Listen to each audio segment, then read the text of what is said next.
آج ہم بھی مصیبت اور پریشانیوں میں. میں نہیں سمجھتا کہ امیر ہو کہ غریب ہو، عام آدمی ہو کہ خاص آدمی ہو، اس کو کم یا زیادہ پریشانیوں کا سامنا نہ ہو.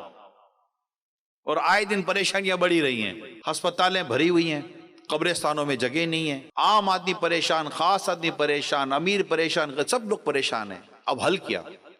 میں آج آپ کے سامنے پیارے اسلام اس کا حل لایا. حل ہے ہمارا نیک ہونا، ہمارا متقی ہونا، ہمارا پرہیزگار ہونا. اس موضوع پر اتنے لیکچر ہو سکتے ہیں، اس موضوع پر اتنے آرٹیکل آتے ہیں، اس موضوع پر بڑے بڑے ڈیبیٹ ہو رہی ہوتی ہیں، مگر اس کے بعد اصل ڈیبیٹ میں بھی آپ دیکھیں گے کئی جگہ پر نہ نماز کا خیال آیا نہ وضو کا خیال آیا. کوئی استغفار کر لے، کوئی توبہ کر لے، کوئی نیکی کر لے، کوئی ثواب کا کام کر لے، اپنے رب کو راضی کرے. بڑی سمپل سی بات میں آپ سے کرنے جا رہا ہوں.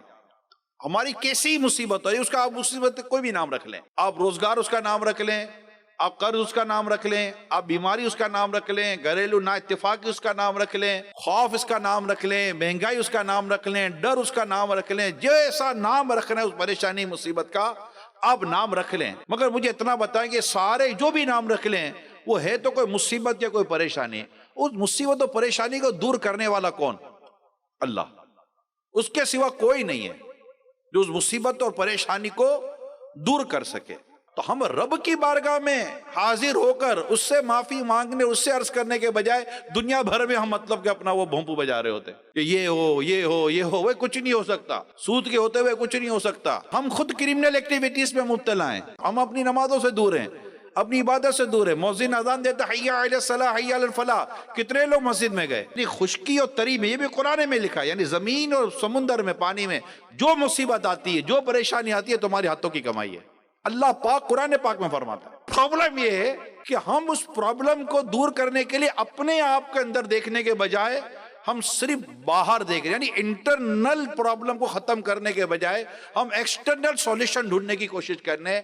آئی تھنک یہ راستہ درست نہیں ہے. گناہ، سن خود ایک کرمنل ایکٹیویٹی ہے. غیبت ایک جرم ہے، حسد ایک جرم ہے، نماز قضا کرنا ایک جرم ہے. اگرچہ دنیا کا کوئی قانون اس جرم پر پکڑتا نہیں ہے کہ غیبت کرنے والے کو کوئی اریسٹ نہیں کر لیتا، تم نے 2 غیبتیں کی ہیں تم کو 2 مہینے کی سزا.